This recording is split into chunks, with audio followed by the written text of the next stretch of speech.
الأستاذ عمرو أديب، تحياتي لك. الجملة اللي قلتها الوطنية ما بتأكلش عيش، برضه في النهاية الوطنية ما بتأكلش عيش.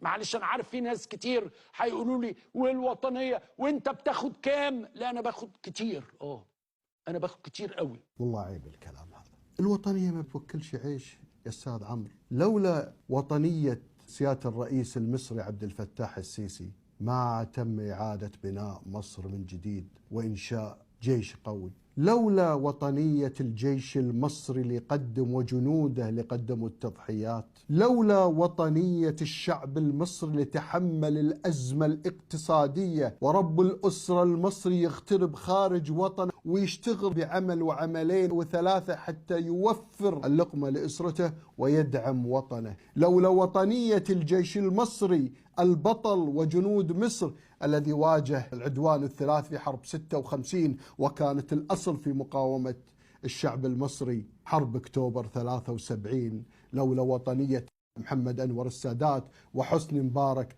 ما رجعت سيناء. دي وطنية المصريين يا عمرو أديب. لولا وطنية المصريين وحبهم لوطنهم كان أنت سيادتك يا عمرو أديب ما تاخدش الراتب اللي أنت تفتخر فيه. وطنيتك انك تفتخر انا باخذ كثير قوي. يا عمي من اللي حسدك انك تاخذ كثير قوي؟ تعلم من تاريخ بلدك وحضارة مصر من بدايتها من النبي إدريس إلى اليوم في الحفاظ على وطنه من خلال الوطنية. لا الوطنية توكل عيش، الوطنية تبقي أرض مصر طاهرة. لا يمكن أن يخرج هذا الكلام من إعلامي مصري، لا يمكن. كان المفروض تعتذر اليوم، تطلع على برنامجك وتقدم اعتذار لكل مصري على الكلام اللي قلته.